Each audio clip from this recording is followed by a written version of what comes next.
Alors, on continue toujours, même si on ne s'est pas vu. On continue toujours. Il faut remarquer que c'est toujours une conférence publique, donc il faut que je m'adresse d'abord aux gens qui me connaissent moins, puis les gens qui me connaissent un peu plus, mais auront toujours quelque chose à étudier dans l'avancement de cette science-là. Ce que je veux regarder avec vous ce soir, ce sont les mécanismes subtils qui existent chez l'homme concernant le contrôle de sa volonté. Si on regarde le phénomène de la volonté chez l'être humain, c'est un phénomène extrêmement occulté. Quand je dis qu'il est très occulté, je veux dire qu'il n'est pas évident sur le plan psychique. Sur le plan psychologique, on le conçoit, on a des idées, mais sur le plan psychique, il est très occulté parce que la conscience humaine est multidimensionnelle, c'est-à-dire que une partie de cette conscience-là est sous la régence de l'ego, donc l'aspect intellect, émotionnel de la bête humaine, et il y a l'autre partie de la conscience de l'homme qui se situe sur des plans plus subtils de sa réalité, des plans qu'on appelle souvent des plans inconscients, mais puisqu'on parle d'évolution, donc on parlera de conscience et non pas d'inconscient. Et les plans de cette conscience qui sont actifs derrière l'ego, derrière le plan de l'image humaine, travaillent dans des éthers de vie qui ne coïncident pas nécessairement avec les intérêts de l'ego. Donc, ce que nous appelons la volonté sur la Terre, c'est-à-dire ce qu'on veut faire, ce que l'homme veut faire, ce que l'homme veut développer, ce que l'homme conçoit comme but final dans son évolution ou dans sa progression matérielle, ne coïncide pas nécessairement avec les éthers de vie, et c'est pour ça que très souvent, au cours de la vie, on s'aperçoit que l'acheminement qui fait partie de notre évolution ne coïncide pas nécessairement avec ce que l'on a voulu faire. La vie ne donne jamais à l'homme ce qu'il a voulu faire. Autrement dit, l'homme peut désirer quelque chose, mais la vie prescrit autre chose. Si on ne comprend pas les mécanismes subtils qui trafiquent dans cette conscience souterraine, à ce moment-là, l'ego a beaucoup de difficultés à comprendre la vie, et souvent, pour des raisons psychologiques d'ordre inférieur, l'ego a tendance à se blâmer ou à se trouver des réponses qui sont réellement inadéquates en ce qui concerne sa réalité et la résolution de sa réalité. Donc l'homme a besoin d'une psychologie plus avancée, une psychologie supérieure, une psychologie qui est réellement libre des constats psychologiques de l'ego, pour pouvoir éventuellement, au cours de son existence, en arriver à établir une corrélation entre ses manques dans sa vie dite sous le contrôle de l'ego et ses expériences qui souvent vont à l'encontre de ce que l'ego désire. Une fois que l'homme aura développé une psychologie dite pour le moment supramentale, c'est-à-dire une psychologie qui connaît à fond les mécanismes occultes de la conscience égoïque, l'homme sera capable éventuellement d'en arriver à un constat universel en ce qui concerne sa conscience et à ne plus, sur le plan subjectif de sa conscience personnelle, se blâmer ou se trouver en faillite. Lorsqu'un ego se trouve en faillite, c'est parce qu'il n'a pas résolu le problème de sa conscience. Un ego ne devrait jamais être en faillite. La faillite, c'est simplement un constat psychologique subjectif. La faillite, chez l'homme, ça n'existe pas. Par contre, si l'homme n'a pas une psychologie suffisante pour l'éclairer et n'a pas une conscience suffisante pour lui donner la puissance créative au niveau de son mental, effectivement, il se trouvera en faillite parce que non seulement il a lui-même à considérer dans l'évaluation de sa vie personnelle, mais il a des milliers de personnes autour de lui qui, à tous les jours, deviennent des mesures et des gens qui, à cause de leur propre expérience, en relation avec la sienne, lui démontrent qu'il n'est pas à la mesure de lui-même. Donc l'homme, l'être humain, souffre beaucoup des autres, il souffre beaucoup de son incapacité de pouvoir réunir dans sa conscience toutes les forces qui nécessitent son épanouissement, et ceci est causé par le fait qu'il subit depuis des siècles une psychologie qui n'est pas suffisamment développée pour jeter de la lumière sur les mécanismes internes occultes de sa conscience qui, dans un sens, démontrent à l'être humain que sa volonté n'est pas réellement réalisée et réalisable pour des raisons qu'il ne comprend pas. C'est très très important dans la vie de comprendre les mécanismes occultes de la volonté et éventuellement, probablement que la science psychologique en arrivera à étudier les fonds plus obscurs qui cachent la réalité volontaire de l'homme. Donc, je veux ce soir avec vous regarder ces mécanismes-là et faire ressortir de ces mécanismes les outils ou les éléments nécessaires qui permettront éventuellement à l'homme de ne pas se décourager dans la vie et d'en arriver éventuellement à confronter ce qu'on appelle ses démons. Qu'est-ce qu'on appelle les démons? Les démons de l'homme, ce sont les forces occultes, astrales chez lui, ou même les forces mentales chez lui qui n'ont pas été dominées par son intelligence. C'est-à-dire des forces internes qui ont été assujetties, des forces internes qui ont assujetti sa conscience personnelle à cause de son émotivité, à cause de sa mémoire, à cause de sa spiritualité ou à cause de sa faiblesse interne. Donc les démons de l'homme sont ces choses, ces forces, ces imaginations, ces éléments qui constituent la totalité de son impuissance. Parce qu'un homme qui est en puissance n'a pas de démon. Un homme qui est en puissance, il est dans le feu de sa conscience. Un homme qui est en puissance, il est dans son propre soleil, et les ombres lunaires n'existent pas pour lui, même si elles existent dans la réalité de son inconscient.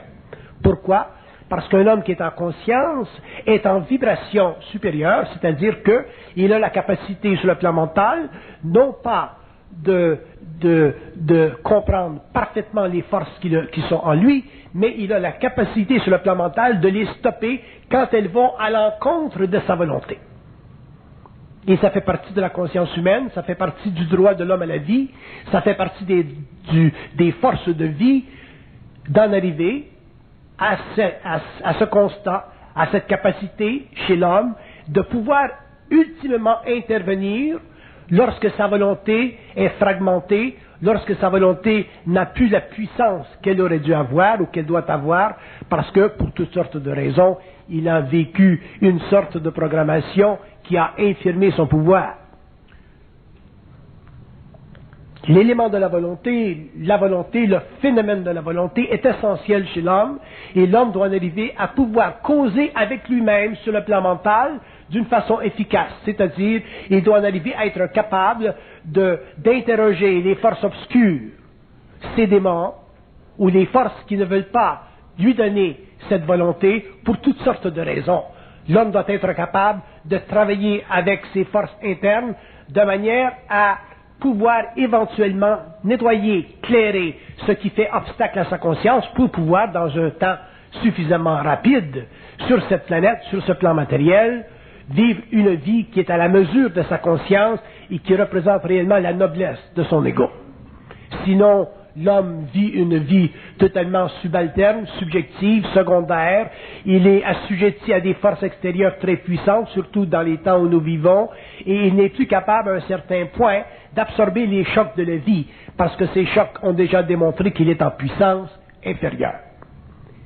Donc, si je mets en évidence le phénomène des chocs de la vie, lorsque l'homme vit ces chocs de vie, il doit instantanément aller à l'envers de ses émotions. Lorsque l'homme vit un choc, que ce soit par la maladie, que ce soit par la mortalité, que ce soit par la perte des biens matériaux, lorsque l'homme vit un choc de vie, c'est-à-dire lorsqu'il est retardé dans la progression normale, naturelle de son ego, il doit être capable de renverser ces chocs de vie, c'est-à-dire de ne pas être assujetti émotivement dans sa conscience par cette lutte qu'il doit vivre très souvent jusqu'aux portes de la mort.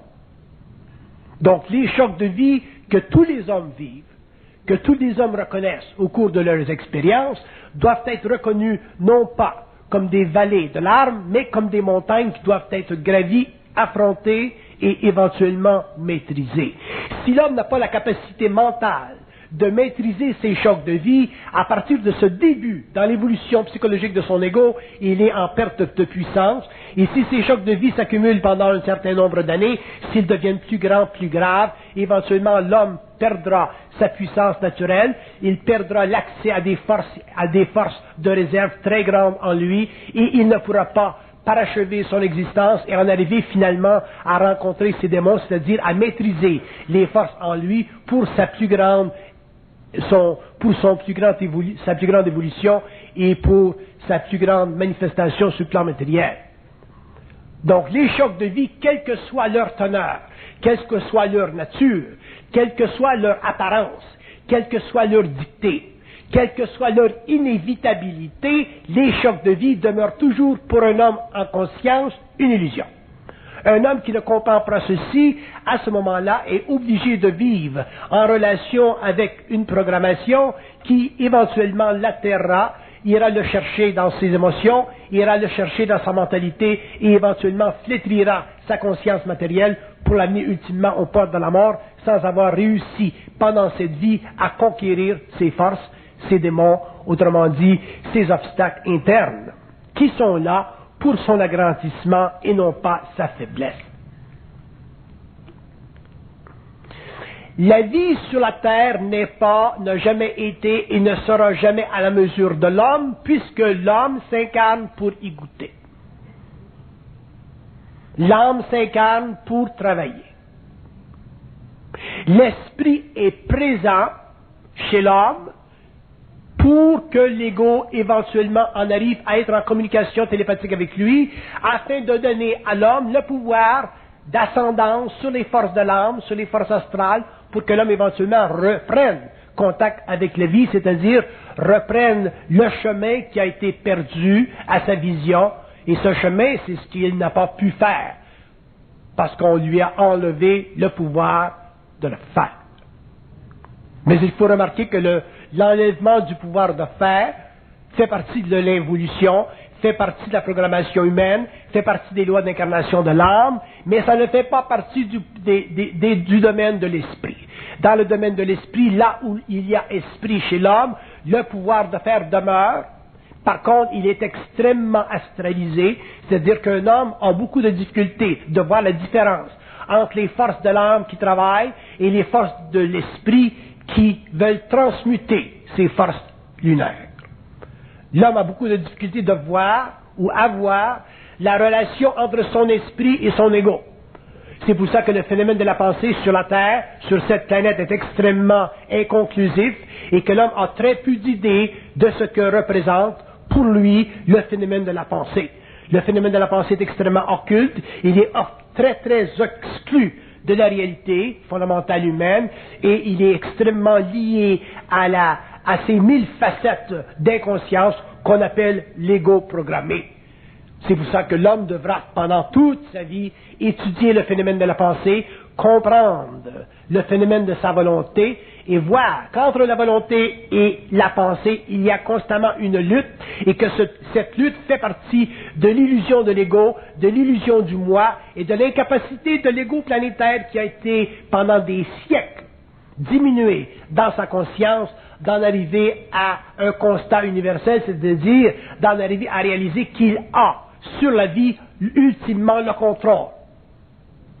Et quand je dis que l'homme a sur la vie ultimement le contrôle, je dis que l'homme ultimement a le pouvoir de volonté, dans la mesure où il est capable sur le plan psychologique de s'ajuster et de découvrir en lui ces facettes de sa réalité qui ne sont pas éteintes, qui ne sont pas diminuées, qui ne sont pas astralisées et qui ne font pas partie de l'illusion créée dans son moi par les forces démoniques. Et quand j'utilise les forces démoniques, quand je parle des démons dans l'homme, je ne parle pas des démons dans le sens chrétien, dans le sens utilisé par la chrétienté ou la théologie chrétienne. Un démon, c'est une intelligence qui travaille contre l'homme, non pas pour lui enlever quelque chose, mais pour lui faire voir quelque chose qu'il ne voit pas ou qu'il peut voir dépendant de son évolution. Donc il y a des bons démons comme il y a des mauvais démons. Il y a des démons qui sont mauvais pour le moment parce que nous ne sommes pas capables de les contrôler, et il y a des démons qui deviendront demain bons parce que nous pourrons les contrôler. Donc, un démon, ce que nous appelons un démon ou un daimon, chez l'être humain, c'est totalement polarisé. Et les gens qui vivront un jour, s'il y a des gens qui vivent une initiation un jour, une initiation solaire, ils verront que dans le processus de l'initiation solaire, l'ego est confronté à la perdition comme à la glorification. Il est confronté au mal comme il est confronté au bien. Il est confronté à la peur comme il est confronté à l'absence de crainte. L'ego est toujours confronté. Confrontation veut dire quoi? Test. Test pourquoi? L'âme. Pourquoi? Parce que l'âme doit être, sur le plan matériel, amenée à un niveau d'évolution supérieur, afin qu'un jour, avec l'esprit, elle puisse s'unifier pour que l'homme passe à une nouvelle résurrection, c'est-à-dire à un processus de conscience qui ne sera plus régi par les lois de l'incarnation, mais par les lois d'une conscience éthérique, par les lois de monde qui font partie de l'évolution future de l'humanité. Donc il y a pour l'être humain une conscience très grande qui est devant lui, il y a une conscience très petite qui est derrière lui, et dans le moment infinitésimal où ces deux consciences se rencontrent, il y a la lutte, et l'homme vit la lutte pendant toute sa vie. La lutte, la sommation des éléments de lutte, ce sont les chocs de vie. Par contre, les chocs de vie, nous n'avons pas suffisamment de psychologie pour les comprendre. Nous n'avons pas suffisamment de psychologie pour nous assister soi-même. Parce que nous avons vécu pendant des siècles, pendant des millénaires, sur le plan psychologique, dans l'assiette des philosophes, dans l'assiette des religions. Nous n'avons jamais vécu dans notre propre assiette. Donc, les constats psychologiques de l'ego, ce que l'homme constate comme faisant partie de sa réalité, ce fut toujours, pendant l'évolution, une diminution de son être. C'est pourquoi certains hommes, comme Nietzsche, par exemple, le philosophe, disaient que la chrétienté détruit chez l'homme la volonté. Tout ce qui est en dehors de vous, tous les autres, si nous personnifions l'autre, tout ce qui est autre diminue notre volonté. Donc, lorsque l'homme vit des chocs de vie, il doit, premièrement, en toute conscience, au tout début de son expérience, valider son choc de vie. Quand je dis le valider, je veux dire le constater comme étant non pas une perte, comme étant non pas une diminution de son être, comme étant non pas quelque chose qui va l'affaiblir, mais comme étant une situation qu'il peut utiliser dans la mesure où il veut développer cette volonté pour en arriver un jour à réaliser que le choc de vie était, dans le fond, une épreuve nécessaire pour le développement de son esprit, dans la mesure où son esprit était capable, suffisamment grand, pour combattre les forces obscures de l'âme, qui sont toujours présentes. Il y a des gens qui disent, mais comment sentons-nous l'âme? Comment pouvons-nous savoir que c'est l'âme? Nous n'avons pas de test technique, matériel. Je vais vous en donner des exemples de l'âme. Lorsque l'homme est en perte de quelque chose, lorsque l'homme vit de la crainte, qui est le sentier, l'accumulation de tout ce qui fait mal, parce que quand on vit le mal, quand on vit un mal, que ce soit dans la maladie, que ce soit dans l'amour, que ce soit dans la perte du matériel, quand on vit un mal, ce mal, il fait partie du mal de l'âme. Et lorsque l'âme est en mal, l'âme vit, côtoie, manifeste ses démons, donc sa polarité. Et lorsque l'âme vit sa polarité, lorsque l'homme souffre et qu'il est en polarisation, c'est à ce moment-là qu'il perd sa volonté. Pourquoi? Parce que il n'a pas la capacité de réaliser sur le champ que ce qu'il vit, que cette perte de quelque chose qui fait partie de son expérience est une illusion totale. Et quand je dis une illusion totale, je dis une illusion totale.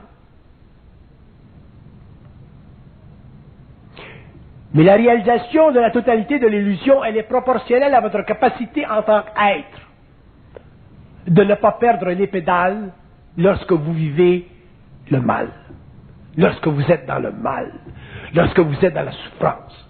Si vous perdez les pédales, vous vous assujettissez aux forces de l'âme, vous vous éloignez des forces de votre esprit, vous vous éloignez de votre puissance, vous vous assujettissez à une conscience purement mortelle, purement planétaire, purement programmée, et à ce moment-là, vous ne pouvez pas réunir en vous les éléments nécessaires qui ont la puissance, la capacité de vous réjuvener et de vous redonner la vie qui vous est droit, à laquelle vous avez droit.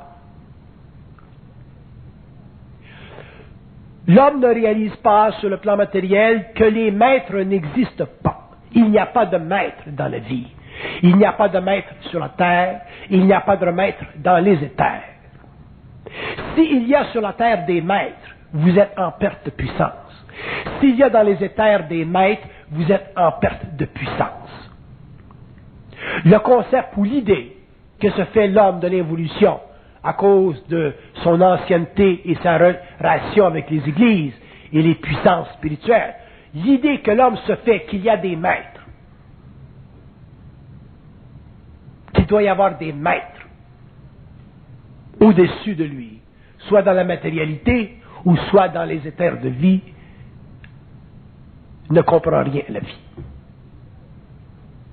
Le plus grand danger de l'homme sur la terre aujourd'hui, comme ce fut pendant le passé, le plus grand danger de l'homme, c'est de concevoir sur le plan psychologique de l'ego qu'il y a un Dieu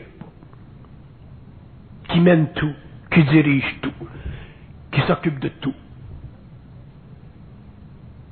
Que l'homme maintienne qu'il y a des forces occultes, qu'il y a des gouvernements invisibles, qu'il y a des entités dans les mondes parallèles, ça c'est une chose.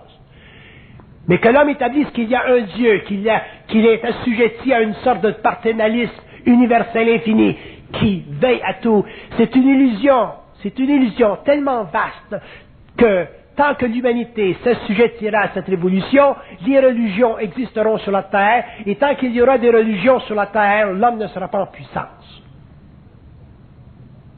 Je n'ai rien contre les religions. Je comprends très bien le bénéfice des religions. Je comprends très bien la nécessité historique des religions, autant dans le passé que dans le futur avenir. Mais je parle pour l'homme individualisé. Je parle pour l'homme individualisé. Autrement dit, je parle pour l'homme qui a une conscience suffisamment nette de la réalité, qu'il est capable d'entretenir un dialogue, une communication télépathique avec les plans, pour en arriver finalement à questionner les plans, pour en arriver ultimement à pouvoir savoir et à réaliser que dans la mesure où l'être humain sur la Terre a une capacité mentale d'interroger les forces de vie sur les plans occultes, il a la capacité de recevoir les réponses nécessaires à son évolution et à comprendre des choses qui pour lui sont essentielles et qui pour l'humanité ne le sont pas. Quand l'homme aura compris ceci, qu'il y a des choses qui sont essentielles pour lui seul et qu'elles ne le sont pas pour l'humanité, à ce moment-là, l'homme pourra laisser les religions pour le reste des hommes et s'occuper de son propre travail, de sa propre évolution, de son propre développement, de sa propre volonté et éventuellement, ultimement, du contact avec les forces occultes sur le plan mental, occulte, astral, ésotérique, mental ou matériel, dépendant de son évolution, dépendant de sa voix, dépendant de sa puissance. Mais tant que l'homme sera assujetti à des forces extérieures sur la terre, l'homme ne pourra pas comprendre le phénomène de la volonté, il ne pourra pas diagnostiquer le phénomène des chocs de vie, et il les subira, et il sera incapable d'en arriver un jour à se donner la place dans la vie sur la terre qu'il veut, dont il a de besoin pour anoblir son esprit et faire un lien, établir un lien entre son esprit et son âme pour qu'un jour l'âme cesse de s'incarner et que l'esprit en fusion avec cette âme puisse passer dans d'autres dominions de vie sur des plans un peu plus évolués. La construction, la réalisation des mécanismes de la volonté sont les aspects les plus importants de la conscience humaine terrestre planétaire. Un homme qui a de la volonté peut tout faire. Un homme qui n'a pas de volonté est assujetti à des conditions de vie qui ensevelissent sa conscience, font vibrer son âme, enlèvent sa puissance de compréhension, c'est-à-dire enlèvent sa lumière, et font de lui un être mâle ou femelle, assujetti à des émotions qui toute sa vie vont devenir pour lui un fardeau parce que l'émotion non intelligente, non intelligible, est une réaction astrale de l'âme chez l'homme et empêche cet esprit incarné, mais impuissant, d'atteindre un point d'autonomie totale sur le plan matériel. Vous demandez à des gens, qu'est-ce que vous aimeriez faire? Qu'est-ce que vous voulez faire? Qu'est-ce que vous auriez voulu faire? Qu'est-ce que vous voulez faire dans la vie? Et l'homme vous regarde les yeux béants et il ne le sait pas. L'homme ne sait pas ce qu'il veut faire. Ou il dit, oh, j'aimerais faire ceci, ou j'aimerais faire cela, mais ceci et cela, c'est tellement loin de sa possibilité. Pourquoi? Parce que l'homme vit dans le monde du rêve. Et le monde du rêve, qu'est-ce que c'est? C'est le monde qui lui est imposé par la société. Et nous vivons aujourd'hui dans une société extrêmement rêveuse, une société qui vous projette des automobiles, des femmes, la sexualité, de l'argent, on vous projette ça à la télévision. L'homme est constamment bombardé au niveau de son corps de désir et il n'a pas la puissance, la sagacité de pouvoir mettre le doigt sur ce qu'il veut. Et dans le fond, si vous demandez à un homme sage, un homme qui a de la sagesse ou de l'intelligence, qu'est-ce que tu veux? Il va vous dire, je veux la paix. La paix. Parce qu'un homme qui a la paix, il a tout le reste. Mais un homme qui n'a pas la paix, il peut avoir beaucoup du reste. Mais le reste, autrement dit, la systématisation des impressions qui frappent son ego, sa conscience de tous les jours, ça va lui créer tellement de perturbations, ça va tellement lui enlever cette paix, qu'il va devoir, pendant des années, jouer dans ce que j'appelle le cirque, dans le sable mouvement de son expérience, sans jamais avoir la paix, et en cherchant toujours à mettre le doigt sur ce qu'il veut, ce que vous appelez le bonheur, et il ne le trouvera pas, parce que le bonheur, ça n'existe pas. C'est bon pour les poètes, les poètes et les philosophes. Le bonheur, ça n'existe pas, vous le savez. On n'a pas besoin de vous tester dans un labo. Le bonheur, ça n'existe pas. La paix, ça existe, oui, mais pas le bonheur. Pourquoi? Parce que le bonheur, c'est la polarisation de la paix. Une minute tu l'as, une minute tu l'as pas. Donc, c'est pas la paix. La paix, tu l'as tout le temps. C'est comme l'amour. L'amour de l'homme, c'est pas l'amour. C'est une minute je t'aime, une minute je t'aime pas. Je te marie là, dans 2 ans, je te marie pas. Là, je pleure pas, là, je pleure. Donc, la recherche de l'amour, comme la recherche du bonheur, ça fait partie de l'illusion de l'homme, ça fait partie de l'illusion de l'âme, et éventuellement, excusez-moi,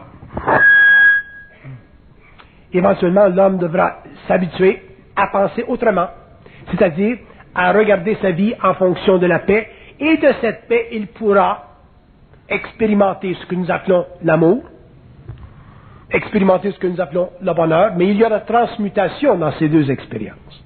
Parce qu'un homme qui est en paix, un homme qui a une conscience mentale, un homme qui n'est pas assujetti à ses émotions, ne peut pas vivre l'amour comme un homme qui vit l'amour. Ce que l'on nous présente dans les cinémas, cet amour qu'on nous présente dans le cinéma, qui fait partie de la grande expérience de l'humanité, ce n'est pas de l'amour réel, en paix. C'est un amour, je n'ai rien contre cet amour, c'est un amour, mais c'est un amour qui a des grandes oreilles.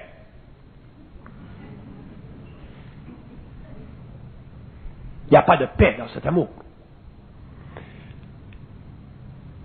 Donc, pour que l'homme ait la paix, il lui faudra en arriver éventuellement à constater qu'avant de goûter de la vie, il faut la perdre. Vous ne pouvez pas goûter de la vie si vous ne la perdez pas d'abord dans une vie. Et à l'intérieur de ces années, il vit plusieurs vies. Il vit plusieurs expériences qui mènent à rien. Le job qu'on a venu à 18 ans, à 45 ans, ce n'est plus le même job. Le médecin qui voulait guérir l'humanité à 18 ans, à 45 ans, il veut jouer au golf. Le curé qui voulait sauver l'humanité à 18 ans, à 50 ans, peut-être qu'il n'est plus là. Il est peut-être défroqué, peut-être marié avec la petite sœur d'à côté. Donc la vie se change, elle change. Ça fait partie de l'expérience de l'âme. Et tous les hommes vivent ces changements, qu'ils soient chinois, qu'ils soient de race blanche, qu'ils soient noirs, tous les hommes vivent ces changements et tous les hommes réalisent qu'à partir de l'incarnation jusqu'à un certain point, il n'y a pas de maturité chez l'ego. Donc la paix n'est pas possible. Et tout ce qu'il y a, c'est la recherche de l'amour et la recherche du bonheur. Donc l'homme doit perdre quelque chose. Et si l'homme a la chance de perdre quelque chose, de perdre cette vie-là qui est illusoire, éventuellement il pourra accéder à une autre qui est plus près de la réalité, qui fait partie de sa paix et qui n'a aucune relation avec son ancienne vie. Parce qu'un homme qui est dans la paix ne peut pas constater son expérience comme il l'a fait auparavant. Les coordonnées sont différentes, les paramètres sont différents, il ne vit plus comme auparavant. Il est un autre être. Auparavant, il était un âme dans la chair, maintenant il est un esprit qui contrôle l'âme dans la chair. Mais tout ça est relié à la volonté. Et nous n'avons pas d'idée de ce qu'est la volonté parce que nous ne comprenons pas les mécanismes subtils de l'ego sur le plan de la pensée mentale. Nous pensons que tout le monde pense. Nous pensons que la pensée vient de nous. Erreur fondamentale. Les ondes du radio ne viennent pas du radio.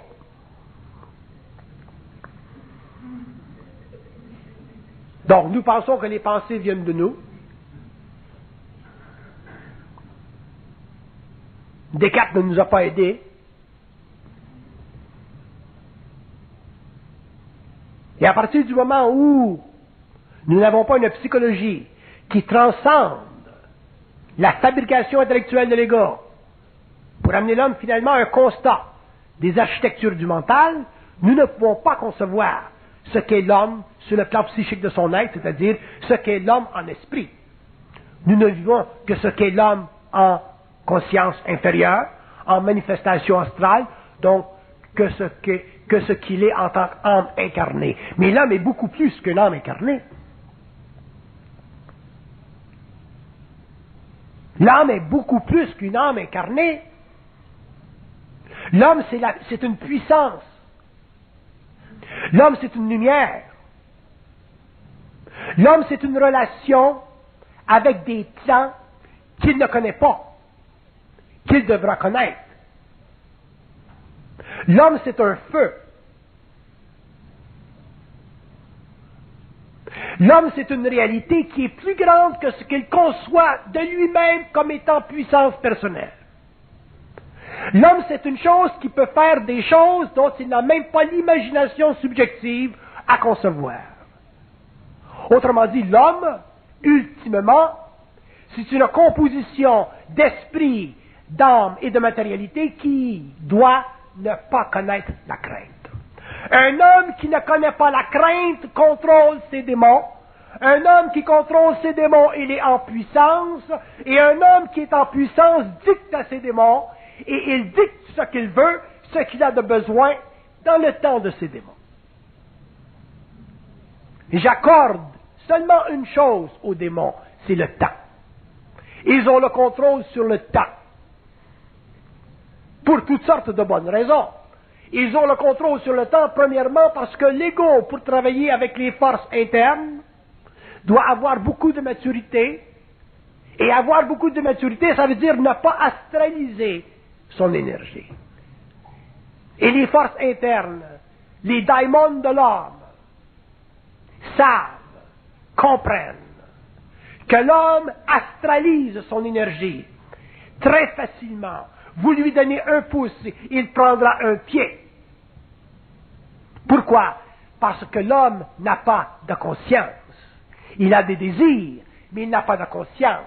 Il n'a pas la science de son mental. Il a l'inconscience de son intellect. Il n'a pas la puissance de sa volonté harmonisée avec sa lumière. Il a simplement la valeur psychologique de ses efforts harmonisés avec son âme qui souvent vont à l'encontre de sa lumière. Donc l'homme n'est pas un être noble, il est un animal intelligent.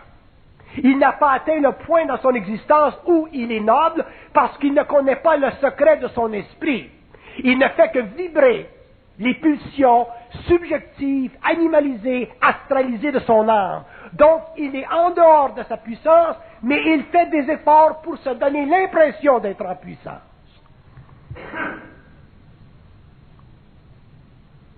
Tout ceci, c'est ce que j'appelle l'involution. Tout cela que nous découvrirons fait partie de l'évolution. La différence fondamentale entre un et l'autre, ou l'une et l'autre, c'est que dans un cas, dans le cas de l'involution, l'homme est incapable de se reconnaître. Dans le cas de l'évolution, l'homme se sait. Et lorsque l'homme se sait suffisamment, il est capable de commander aux daimons, il est capable de commander aux forces obscures, il est capable de s'asseoir à la table de ces forces qui contrôlent l'évolution, qui ont la sagesse de l'évolution, qui ont la puissance derrière la matière et qui sont capables de donner à l'homme, lorsque le temps est venu, lorsqu'il a la maturité, lorsqu'ils ont suffisamment travaillé le temps, il lui redonne la vie, c'est-à-dire qu'il lui redonne la noblesse de son être, parce qu'il n'a plus sur le plan matériel à souffrir, c'est-à-dire qu'il n'a plus besoin d'être sur la terre un homme, c'est-à-dire un animal intelligent.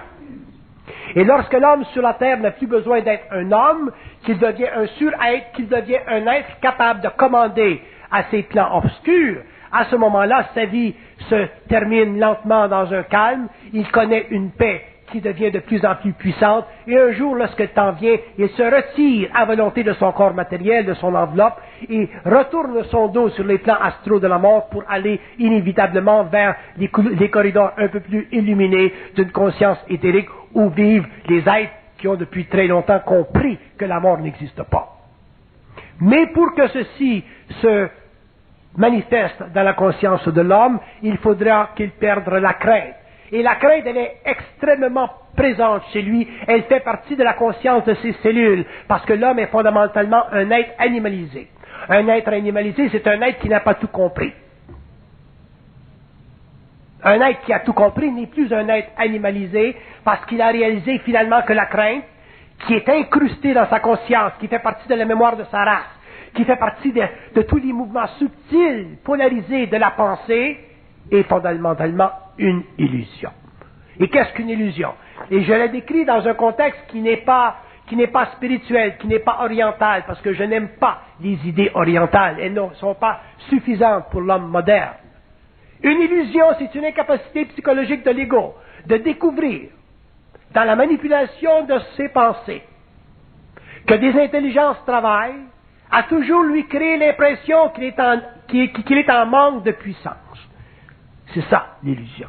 Et lorsque l'homme a réalisé que cette illusion, elle peut être traversée, qu'il a la capacité finalement de faire face à ses daimons, qu'il a la capacité de faire face à ses intelligences, qu'il a la capacité de commander à ses intelligences pour qu'elles se repoussent de son expérience, à ce moment-là, l'homme comprend que l'illusion est fondamentale, elle est nécessaire aux forces de l'âme, mais qu'elle devient totalement inutile lorsque l'esprit a finalement conquis son propre terrain, son propre espace. Et comment l'esprit contrôle son espace?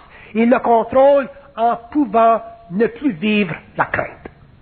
Si vous devez vivre de la crainte pour vous protéger, si vous devez vivre la crainte pour que votre corps matériel ne soit pas écrasé par une auto ou par une condition quelconque, votre esprit vous mettra en vibration de crainte. Si votre esprit vous met en vibration de crainte, vous saurez qu'est-ce que c'est cette crainte. Elle est totalement vibratoire, elle se fixe dans votre croix derrière, vous ne pourrez rien faire, vous serez immobilisé. L'esprit vous immobilisera. Mais si vous vivez la crainte parce que vous êtes dans les forces de l'âme, si vous vivez la crainte parce qu'elle fait partie de votre animalité intelligente, à ce moment-là, cette crainte sera toujours chez vous, votre ennemi fondamental, et vous ne pourrez jamais comprendre les mécanismes obscurs de la volonté. C'est comme ça. Et je ne peux pas dire, c'est aussi simple que ça, parce que ce n'est pas simple.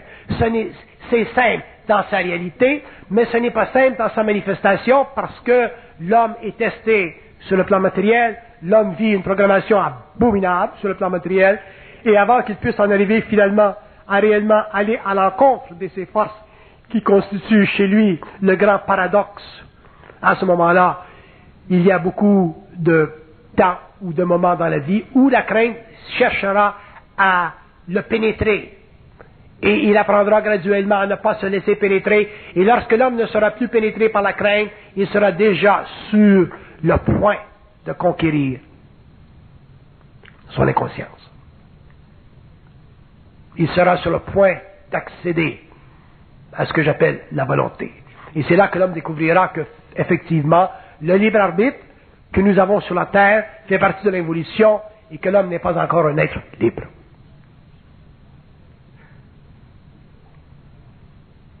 Et je veux parler pour les jeunes qui vivent dans une société où la crainte est utilisée, exploitée contre eux. Les jeunes doivent comprendre que leur évolution personnelle, le temps que ça leur prend pour passer de A à B, à C, ce temps-là doit être utilisé par les forces internes de leur être, mais eux, en tant qu'égaux, ne doivent pas trop s'en mêler. Autrement dit, ce n'est pas parce que vous ne réussissez pas à 19, 20 ans, 21 ans, 22, 23, 24 à faire ce que vous voulez que votre vie est un gâchis. C'est simplement que la vie est très compliquée. La vie est différente d'aujourd'hui de ce qu'elle était il y a 50 ans. Que vous avez une expérience différente à vivre. Et que ce que vous devez rechercher le plus, c'est la paix de votre esprit pour en arriver finalement à réaliser que dans l'échéance des âmes, des nouvelles âmes incarnées, dans le cas échéant des nouvelles expériences sur la terre, l'homme doit attendre aujourd'hui plus longtemps pour en arriver à faire ce qu'il veut. Plus longtemps. Et vous allez dire, pourquoi plus longtemps? Parce que la vie est plus complexe. La vie est moins simple. Ce n'est pas comme il y a 25 ans, 30 ans, 40 ans, quand l'homme devenait soldat ou avocat ou médecin. Aujourd'hui, l'homme peut devenir toutes sortes de choses. Donc, on dira, quel est le moyen le plus facile d'en arriver à faire ce qu'on veut? Et ma réponse à ceci, c'est, faites ce que vous pouvez, graduellement, avancez, mais ne lâchez jamais. Si vous ne lâchez pas, vous découvrirez d'autres aspects de ce mouvement et éventuellement vous en arriverez à faire ce que vous voulez. Mais si vous lâchez, vous êtes fait. Si vous vous découragez, vous êtes fait. Et si vous croyez que les autres sont meilleurs que vous, vous êtes doublement fait.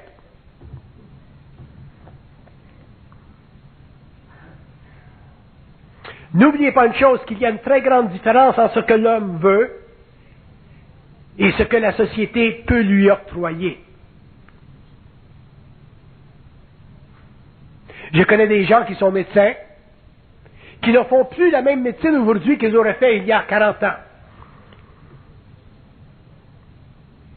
Je connais des éducateurs qui, aujourd'hui, ne font plus la même éducation qu'ils auraient fait il y a 20 ans.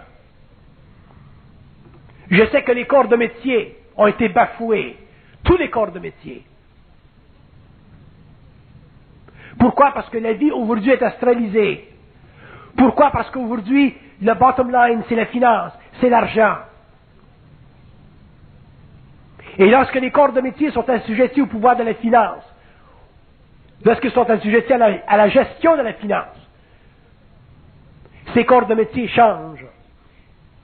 Et certains corps de métier assujettis à des pressions encore plus flagrantes, comme la drogue, chez les étudiants, dans les cégeps, dans les universités, le fait que les profs ne sont plus respectés, le fait souvent que les profs ne respectent pas les jeunes, et vice-versa, a créé un amoncellement d'expériences négatives qui font en sorte que l'être aujourd'hui qui n'a pas suffisamment d'intelligence, qui n'a pas suffisamment de patience interne, qui a trop de subjectivité, qui se compare trop aux autres, qui a trop de crainte, trop d'inquiétude, éventuellement sera écrasé par le flot d'expériences qui se manifestent et qui font de plus en plus de l'homme moderne un être terrorisé. Nous ne sommes plus dans les années 30, dans les années 20, dans les années 40, lorsque nous avions des idéologies nationales, pour nous fouetter l'esprit et nous faire aller à la guerre pour une bonne raison. Nous ne vivons plus dans des temps où il y avait une sorte d'équilibre entre les relations humaines. Nous ne vivons plus dans un temps où la violence psychologique était presque inexistante. Nous vivons dans un temps où la liberté a été comparée avec l'égalité. Et nous allons payer ce prix. Les Américains le paient déjà, ce prix. Que les hommes soient libres dans une société, c'est un ordre, c'est une chose. Que les hommes soient libres au niveau politique, c'est une chose. Mais que les hommes soient libres de faire ce qu'ils veulent parce que c'est la liberté, parce que les hommes se sentent égaux à tous. Les hommes ne sont pas égaux à tous. Ils sont égaux à tous devant la loi, mais ils ne sont pas égaux à tous en conscience. Et lorsque les hommes utilisent trop cette liberté, lorsqu'elle est trop présentée dans le cinéma, dans la télévision, dans les écoles ou dans les rues, la société paye, l'homme paye. Et qui paye le plus parmi les hommes? C'est l'individu qui veut s'éveiller, c'est l'individu qui veut voir, c'est l'individu qui veut grandir, se réaliser. C'est lui qui paye le plus. Pourquoi? Parce que c'est lui qui est le plus sensible.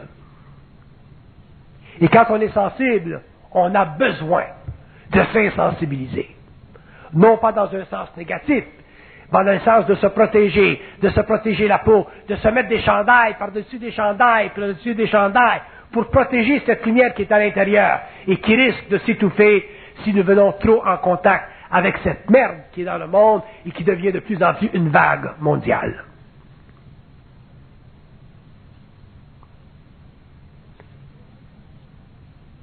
Le plus grand problème de l'homme aujourd'hui, c'est son identité.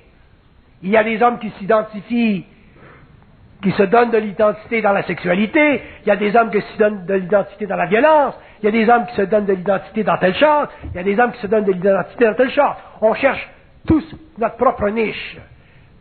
Et lorsque l'homme se cherche une identité dans une niche qui n'est pas réelle, il ajoute, par complémentarité, il ajoute à cette masse d'impression mondiale, et éventuellement nous avons une société que nous n'aimons plus. Nous avons des pays que nous ne voulons plus visiter. Nous n'avons plus le plaisir d'entre gens. Pourquoi? Parce que l'homme a perdu tellement de conscience qu'il est rendu réellement de plus en plus animalisé aujourd'hui, et que l'être conscient, l'être sensible, l'être, disons, spirituel, qui se cherche un avenue, qui se cherche une façon d'être, une façon de vivre, il aura beaucoup à étudier pour en arriver un jour à être convaincu qu'il est totalement particulier à lui-même, et qu'il ne ressemble à personne, et qu'il ne doit pas ressembler à quoi que ce soit, parce que sa propre réalité est à la mesure de sa propre existence, et que sa propre existence est la seule mesure qu'il doit avoir s'il veut vivre sur cette planète en paix. Un homme qui échange, qui fait trop d'échanges, et qui perd dans ce mouvement-là sa réalité, éventuellement n'a plus de plaisir de vie, et il doit s'intoxiquer de boissons, de drogue ou de plaisir quelconque pour se donner l'impression de vivre. Et quand un homme a besoin de s'intoxiquer de toutes sortes de choses pour avoir l'impression de vivre, il n'y a pas grande distance avant qu'il soit obligé d'aller dans la drogue pour avoir l'ultime impression de vivre. Ça a été l'illusion des hippies dans les années 60, ça a été l'illusion des hommes dans les années 70, 80, 90, et ce sera toujours l'illusion de l'homme, parce que l'homme, quand il veut se découvrir, quand il veut se trouver une identité, il va pousser l'enveloppe, et la société lui offre des enveloppes. La société lui offre toutes sortes de choses, des autos plus puissants, des femmes plus belles, des drogues plus déchirantes. La société offrira toujours à l'homme quelque chose de plus avant-garde pour qu'il en arrive finalement à se perdre. Pourquoi? Parce qu'il n'a pas suffisamment de conscience. La conscience, ce n'est pas de la spiritualité. Je m'en fous de la spiritualité. Je vomis sur la spiritualité. Je connais des êtres merveilleux, spirituels, ce sont presque des anges incarnés. Et si ces êtres étaient obligés un jour de vivre la catastrophe, ils se fractureraient comme le cristal. Pourquoi? Parce qu'ils n'ont pas de volonté. Ils vivent dans de belles ambiances. Ils vivent là où il y a de la belle musique. Ils vivent là où il n'y a pas de de travail puissant à faire. Ils vivent là où il n'y a pas de violence. Ils vivent là où il y a de l'encens. Mais le jour où les hommes, ces femmes devront vivre, être face à face avec la violence, avec la guerre, avec la pestilence, avec les troubles sociaux, ces hommes-là craqueront. Pourquoi? Parce qu'ils ne connaissent pas les lois de la programmation. Ils pensent que la vie, elle est belle. Elle est magique, la vie. J'ai quelqu'un que je rencontre quelque part dans le nord, à Saint-Adèle, qui, chaque fois que je vais acheter quelque chose, on me dit, ah, c'est magique, hein, M. Bernard, c'est magique ce produit. Tout est magique. Je dis, oui, ma pauvre madame, c'est magique. S'il fallait que je lui dise ce que je pense, s'il fallait qu'elle sache qui je suis, elle saurait que la vie n'est pas magique. C'est magique. Bullshit, c'est magique. La vie, c'est de la merde. C'est de la merde organisée, sur le plan matériel et sur les plans subtils. L'homme fait de son mieux. Il se relève les coudes, les manches. Toute notre vie, on se relève les manches. Toute notre vie. Toute notre vie, on essuie la merde de nos vies. Dans l'amour, la finance, les maisons qui brûlent, la santé qui s'effrite. Et on ose dire, ah, la vie, elle est belle. La vie doit être amenée sous le contrôle de l'homme, parce que la vie, c'est une pute. Parce que la vie, c'est la juxtaposition dans la mortalité, dans le corps matériel. C'est la juxtaposition de l'âme et de l'esprit. C'est la lutte entre ces deux aspects. C'est ça, la vie. Et l'homme saura qu'est-ce que c'est la vie. Et l'homme pourra dire, ah, ben la vie, elle est belle lorsqu'il aura accès à sa paix personnelle. À lui, sa paix à lui. Pas la paix du Christ, la Christ de paix.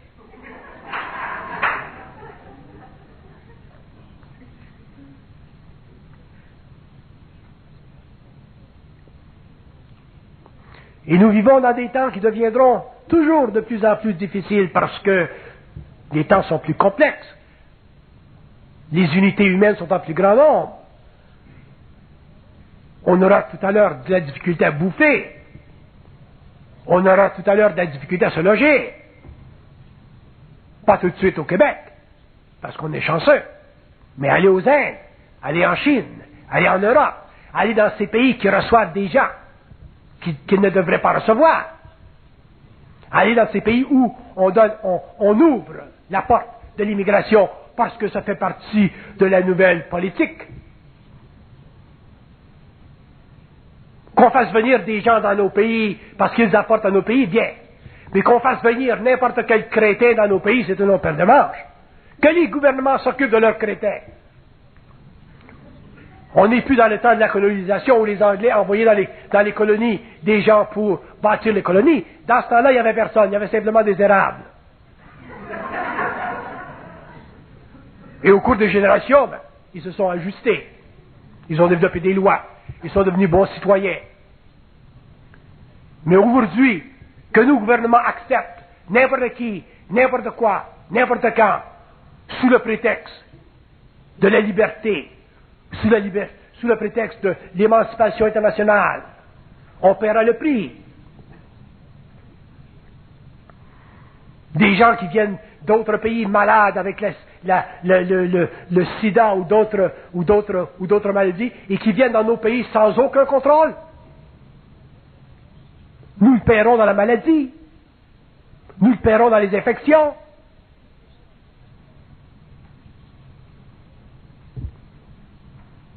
Donc l'homme, lui, l'individu conscient, intelligent, qui doit partager son expérience avec ce monstre mondial d'expérience. S'il n'a pas de colonne, s'il ne connaît pas, s'il ne sait pas qu'est-ce que c'est de la volonté, s'il ne réalise pas qu'il a en lui de la crainte, et que la crainte le bloque à faire ceci, que la crainte le bloque à faire cela, et que la crainte est la seule chose qui l'empêche sur cette planète d'en arriver à la paix dont il a besoin pour finir ses jours. Pauvre homme, pauvre femme. En passant, avant que je l'oublie, dimanche prochain, je fais une deuxième conférence pour la femme. Seulement les femmes peuvent venir à cette conférence. Le seul homme qui peut venir comme témoin, c'est M. Ménard. Et cette conférence, naturellement, elle est fermée. Mais je fais une deuxième conférence pour la femme. Il y a d'autres informations à canaliser concernant la femme. Parce que la femme est un être qui est sans protection dans le monde aujourd'hui. Elle est un peu mieux. Sa situation est un peu mieux. Mais la femme, c'est un être qui est sans protection dans le monde. Pourquoi? Parce qu'elle aime trop. Son péché, c'est d'aimer trop. Et le péché de l'homme, c'est de ne pas aimer assez. Donc lui, c'est un con, et elle, c'est une connasse. Et les deux ne se comprennent pas. Et ce n'est pas le livre du type qui a écrit « La femme vient de Vénus et l'homme vient de Mars » qui va vous éclairer les esprits. Vous avez besoin beaucoup plus de ça que ça pour réellement comprendre le phénomène humain, votre propre phénomène humain. La femme a besoin d'une science, d'une psychologie qui concerne son évolution, son incarnation, sa programmation, ses craintes. Elle a besoin de savoir comment elle peut se résurrecter, comment elle peut se souvenir d'elle-même, au lieu de se souvenir simplement de son mari et de ses enfants.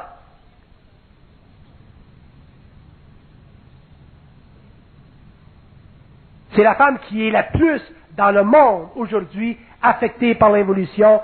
C'est elle qui souffre le plus et c'est elle qui est la meilleure. Parce qu'elle donne, elle est femme, elle est mère, elle protège, elle contient, elle distribue, alors que nous, les hommes, nous arrachons.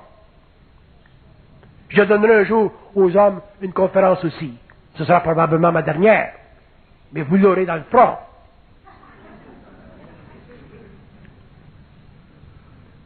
Nous avons besoin aujourd'hui d'une psychologie qui est directement transmise à l'ego. Pas une psychologie que l'ego peut retravailler de manière cavalière. Une psychologie qui est donnée à l'ego à partir des plans. Une psychologie qui dit la femme elle est faite comme ceci et l'homme il est fait comme cela et les deux doivent évoluer dans cette direction pour être en paix.